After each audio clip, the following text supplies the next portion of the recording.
Hello दोस्तों, तो आज की इस वीडियो में हम लोग बात करेंगे अपने सब्जेक्ट फिजिकल फार्मास्यूटिक्स फर्स्ट के मोस्ट इंपोर्टेंट क्वेश्चंस के बारे में, जो हमारे बी फार्मेसी थर्ड सेमेस्टर का एक सब्जेक्ट है। अब देखो, पहले ही आपको बता दूं कि ये जो हमारे वीडियो है या ये जो हमारे क्वेश्चंस है ये रिवाइज्ड है, यानी कि पहले भी अपलोड है, लेकिन ये 2025 के अकॉर्डिंग स्पेशली बनाए गए हैं कि 2025 में कैसे क्या क्वेश्चन वगैरह आपके सामने आ सकते हैं। तो पहले थोड़ा बात करें अगर इस पूरे वीडियो या पूरे क्वेश्चन के बारे में, तो जितने भी हमारे क्वेश्चन है ये सारे के सारे हमारे अकॉर्डिंग टू पीसीआई है और यूनिट वाइज आपको यहां मिलेंगे। जैसे यूनिट 1 के सारे क्वेश्चन इस तरह मिलेंगे, ठीक है। तो अगर आपकी यूनिवर्सिटी पीसीआई को फॉलो करती है तो ये क्वेश्चंस आपके काम आने वाले हैं। मार्क्स का थोड़ा ऊपर नीचे हो सकता है, लेकिन ये सारे क्वेश्चन आपके लिए वैलिड रहेंगे। इसके बाद बात करें कि कौन सी यूनिट पर आपको ज्यादा ध्यान देना है, तो देखो यूनिट 1 और 5th ये दो बहुत इंपॉर्टेंट यूनिट है, इसमें से क्वेश्चंस भी हमारे ज्यादा बनते हैं। तो इन दो यूनिट को आपको बहुत ज्यादा फोकस देना है, बहुत अच्छे से इसकी स्टडी करनी है। फिर जो हमारी यूनिट 3rd एंड 4th है, इसमें से मोस्टली हमारा एक आध 10 मार्क्स में लॉन्ग क्वेश्चन आता है, जिसको हम आगे चेकआउट कर लेंगे। और जो हमारी यूनिट 2nd है, इसमें बहुत सारे छोटे छोटे क्वेश्चन है। तो ये जो 2 नंबर वाले हमारे क्वेश्चन है या जो शॉर्ट क्वेश्चन है या 2-3 मिला के हमारे आते हैं, वो सारे हमारी यूनिट 2nd से बनकर आ जाते हैं। और अगर यहाँ पे और बात की जाए तो देखो, जब भी आप एग्जाम देने जाओ तो उससे पहले जो हमारी 2 मार्क्स वाली निचोड़ वीडियो है उसको जरूर देख लेना, उसका एक ओवरव्यू मिल जाएगा, पूरा आपका अच्छे से हो जाएगा और वो वीडियो भी आपकी अभी बहुत जल्दी आ जाएगी, ठीक है। इसके बाद एग्जाम आंसर राइटिंग टिप, यानी कि जब आप पेपर में लिखते हो ना तो वो कैसे लिखना है, तो वो वाली वीडियो भी आप एक चेकआउट कर सकते हो। बाकी अब हम बात करें अपने क्वेश्चंस के बारे में, उससे पहले हेलो दोस्तों, कैसे आप सभी लोग। आई होप आप सभी लोग बहुत बहुत अच्छे होंगे। मेरा नाम है आकाश कुमार और स्वागत करता हूं मैं आप सभी के अपने चैनल केयर वेल फार्मा में। थोड़ी तबीयत गड़बड़ है, थोड़ा बहुत आप मैनेज कर लेना। तो अब अगर बात करें हम अपने यूनिट 1 के बारे में, तो देखो यूनिट 1 में सबसे ज्यादा मेजर मोस्ट इम्पोर्टेंट क्वेश्चन हमारा आता है रॉल्स लॉ वाला।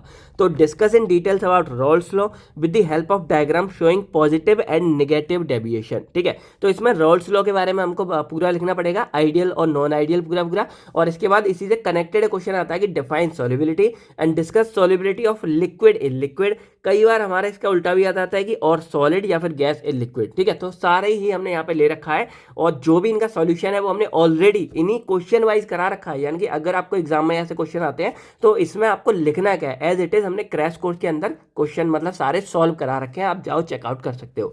फिर ये हमारे क्वेश्चन लगभग कनेक्टेड ही आ जाते हैं।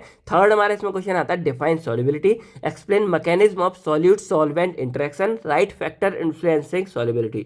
तो ये क्वेश्चन अब थोड़ा कम ही आता है, स्टार्टिंग टाइम पे ये ज्यादा देखने को मिलता था। अभी जो क्वेश्चन है वो एक रॉल्स लॉ वाला हो गया और इसमें जो सेकंड मोस्ट इंपोर्टेंट वो आता है डिस्ट्रीब्यूशन लॉ के बारे में। तो discuss the distribution law along with application and limitation. तो रॉल्स लॉ हो गया, डिस्ट्रीब्यूशन लॉ हो गया और solubility of liquid in liquid हो गया। ये 3 तरह से हमारा क्वेश्चन ये आ जाएगा। इसके बाद यहाँ पे शॉर्ट में क्वेश्चन बनते हैं, लेकिन ये भी आ जाता है कौन सा, diffusion principle in biological system. तो ये वाला क्वेश्चन काफी इंपॉर्टेंट है, इस पर ध्यान रखना है, ठीक है, डिफ्यूजन प्रिंसिपल वाला। और इसको अलग से हमने एक पूरी वीडियो में करा रखा है। फिर आइडियल सॉल्युबिलिटी पैरामीटर, ये 2 नंबर के अकॉर्डिंग क्योंकि इक्वेशन आती है कि उसकी इक्वेशन है और उसमें क्या क्या है ये सब लिख देना है। फिर क्रिटिकल सॉल्यूशन टेम्परेचर और उसकी एप्लीकेशन, ये एक आध बार 5 नंबर में आता था, वैसे 2 नंबर के अकॉर्डिंग ही आता है। और ये हमारा मतलब ये सब 2 नंबर के अकॉर्डिंग आता है। बाइनरी सॉल्यूशन क्या है, रियल सॉल्यूशन क्या है, पॉलीमॉर्फिज्म क्या है, ये यूनिट 2nd का है, लेकिन ये भी 2 मार्क्स के अकॉर्डिंग ही आता है। तो अगर हम यूनिट 1 में टोटल देखें तो Raoult's law ideal non ideal हो गया, लिक्विड इन लिक्विड सॉल्युबिलिटी हो गया, डिस्ट्रीब्यूशन लॉ हो गया और डिफ्यूजन प्रिंसिपल हो गया। ये 2 मार्क्स के अकॉर्डिंग देख लेना, आइडियल सॉल्युबिलिटी 2 मार्क्स में बहुत इंपॉर्टेंट है। तो ये 4 क्वेश्चन आपके लॉन्ग में इंपॉर्टेंट है और 2 मार्क्स के तो आप देख सकते हो, बाकी 2 मार्क्स वाली वीडियो में हम इसको सॉल्व तो कराएंगे ही।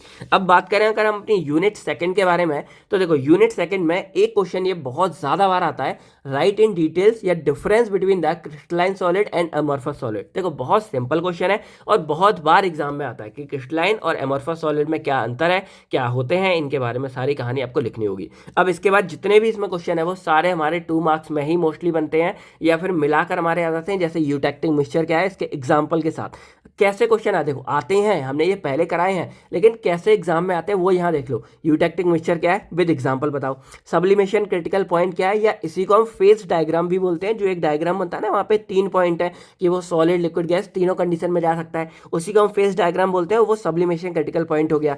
फिर डायपोल मूवमेंट वाला हो गया, तो डायपोल मूवमेंट इन फार्मेसी, यानी कि फार्मेसी में इसका क्या रोल है, ये क्वेश्चन आ गया। फिर डिसोसिएशन कांस्टेंट या डाइलेक्ट्रिक कांस्टेंट क्या है, इनकी डिटर्मिनेशन या एप्लीकेशन आपको लिखने के लिए आ जाती हैं।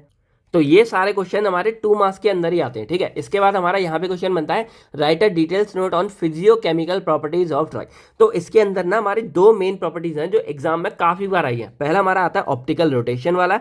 अब ऑप्टिकल रोटेशन में ऑप्टिकल एक्टिविटी हो गया या वर्किंग ऑफ पोलैरोमीटर हो गया, तो ये क्वेश्चन हमारा आ जाता है। इसके बाद यहाँ पे आता है रिफ्रैक्टिव इंडेक्स, तो इसको स्नेल लॉ के द्वारा हमें समझाना है और एक एवीज रिफ्रैक्टोमीटर होता है उसको यहाँ पे डिफाइन करना है, ठीक है। इसके बाद फोर्थ हमारा यहाँ पे शॉर्ट नोट में जैसे aerosol, liquid crystal, classy state क्या है, ये दो नंबर के अकॉर्डिंग। देखो मैं आपसे पहले ही कह रहा हूँ कि ये जो हमारे है ना क्वेश्चन, ये बहुत शॉर्ट में आते हैं, दो नंबर में, तो भाई ऐसे बिखर गए हैं, तो आप इसको देख लेना। बाकी 2 मार्क्स वाली वीडियो में काम हो जाएगा। बाकी थर्ड यूनिट की अगर बात करें तो ये एक इंपॉर्टेंट यूनिट है और इसमें से भी हमारा 10 मार्क्स में क्वेश्चन बन के आ जाता है। जैसे मैंने आपसे बोला था यूनिट थर्ड एंड फोर्थ, इनमें से आपका 10 मार्क्स में काफी क्वेश्चन आ जाता है। तो इसमें जो सबसे पहला मेजर मोस्ट इम्पोर्टेंट क्वेश्चन है वो है describe various methods use for determination of surface and interfacial tension. तो इंटरफेसियल सरफेस टेंशन को मतलब मेथड ऑफ डिटर्मिनेशन बहुत ज्यादा इंपॉर्टेंट है और इसके अंदर हमारे 4-5 मेथड आते हैं, कोई भी आपको एक लिखने को आ जाएगा। तो ये क्वेश्चन आपका बहुत इंपॉर्टेंट है, इसको अच्छे से करके जाना, ठीक है। इसके बाद आता है define and describe equation for surface free energy and spreading coefficient. तो इन दोनों के लिए हमारे इक्वेशन और डेरिवेशन दोनों आ जाते हैं, तो दोनों को ही आपको अच्छे से करके जाना होगा। और इसके बाद इसमें थर्ड क्वेश्चन आता है define and define surface active agent and its application. तो आपको सरफेस एक्टिव एजेंट्स क्या होते हैं, सरफेक्टेंट वगैरह, उन्हीं के बारे में बातें लिखनी है। और यहाँ पे एक HLV स्केल वाला भी हमारा काफी इंपॉर्टेंट हो जाता है और इसको ग्रिफिन्स HNV स्केल भी बोलते हैं, तो इस नाम से भी आ जाता है। मैंने बहुत सारे क्वेश्चन पेपर मतलब पूरा आपके लिए ढूंढ ढांड के तब बताया कि क्वेश्चन कैसे, क्वेश्चन वही सेम है, बस देखो थोड़ा थोड़ा तरीका हमारा बदल के पूछा जा रहा है। तो क्या पूछा जा सकता है वो भी मैंने आपको यहाँ पे बताया है। इसके बाद यहाँ पे हमारे शॉर्ट नोट में आता है solubilization, detergency, adsorption and type of adsorption, फिर नेक्स्ट इक्वेशन, जीटा पोटेंशियल, ये 2 नंबर के अकॉर्डिंग देख लेना। तो अगर हम यूनिट थर्ड में बात करें तो इसमें सबसे ज्यादा इंपॉर्टेंट हमारा वही हो गया कि various method use for determination of surface and interfacial tension, और इसमें कैपिलरी राइज मेथड वाला बहुत ज्यादा इंपॉर्टेंट है, उसको अच्छे से कर लेना। फिर इन दोनों की equation, surface free energy, spreading coefficient की, और इनका डेरिवेशन हो गया। HLV स्केल शॉर्ट में आता है लेकिन आता जरूर है, चाहे 2 में आए, 5 में आए, 7 में आए, इसको अच्छे से कर लेना। और सरफेस एक्टिव एजेंट भी आप लोग देख लेना, ये 2 नंबर के अकॉर्डिंग आता है। बाकी यूनिट 4 के क्वेश्चनों से पहले अगर आपको ये जितने भी यूनिट है इनका सॉल्यूशन चाहिए हो, यानी कि जैसे मैंने बोला कि solubility of liquid is liquid, तो इसको कैसे डिफाइन करेंगे as it is, Raoult's law, ideal, non ideal को कैसे करेंगे, यहाँ पे इन दोनों का डिफरेंस कैसे करेंगे, या कौन कौन से मेथड है, इनकी डेरिवेशन क्या, इक्वेशन क्या, कितना लिखना है, कैसे लिखना है, ये सारा का सारा सॉल्यूशन आपको क्रैश कोर्स के अंदर मिल जाएगा। केयरवेल फार्मा ऐप के अंदर आप देख सकते हो, वीडियोज आपको यूट्यूब पर भी अवेलेबल है 3 यूनिट तक। बाकी जो भी है वो सारा कुछ आपको ऐप के अंदर मिलेगा, तो आप केयरवेल फार्मा ऐप में जाएं, क्रैश कोर्स हम जा सकते हैं अंदर, आप उसमें एनरोल कर सकते हैं और जो भी PDF है आपको जितने भी सब्जेक्ट की वो सारी की सारी उसके अंदर मिल जाएगी। तो आई होप आप लोग यहाँ जाके पूरा अच्छे से एग्जाम की तैयारी अपना करेंगे। और अभी आपका एग्जाम टाइम चल रहा है, तो आप लोग कूपन कोड exam20 यूज करके 20% तक ऑफ जो है, मतलब 20% ऑफ पे आप एनरोल कर सकते हो।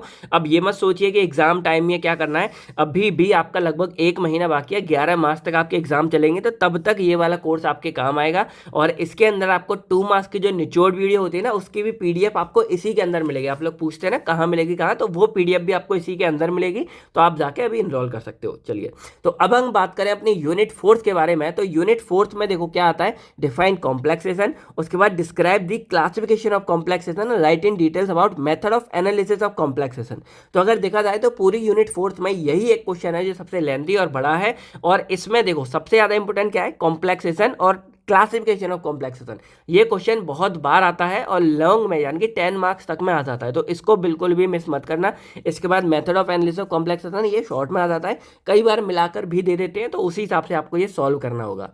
बाकी इसमें सेकंड है डिफाइन प्रोटीन बाइंडिंग। अब प्रोटीन बाइंडिंग के ऊपर देखो वैसे इतना कोई बड़ा क्वेश्चन नहीं आता, यही आता है प्रोटीन बाइंडिंग क्या है, इसके फैक्टर अफेक्टिंग बता दो कि फैक्टर अफेक्टिंग प्रोटीन बाइंडिंग, और इसके सिग्निफिकेंस क्या होते हैं। बाकी इसके एक और जैसे मैकेनिज्म वगैरह क्या है, रिवर्सिबल इरिवर्सिबल होती हैं, ये सारी बातें भी हमने क्वेश्चन के अंदर ऐड कर दी है जब आपका ये सॉल्यूशन कराया है, ठीक है। इसके बाद यूनिट 3 के बारे में बात करें तो यहाँ पे क्वेश्चन नंबर 3 के बारे में बात करें तो 2 शॉर्ट क्वेश्चन बनते हैं कि थर्मोडायनेमिक ट्रीटमेंट ऑफ स्टेबिलिटी क्या है और लीगेंड्स क्या है, इसके टाइप्स के हैं। आइसोथर्म वाला तो हमारा 3rd यूनिट का ही हो गया।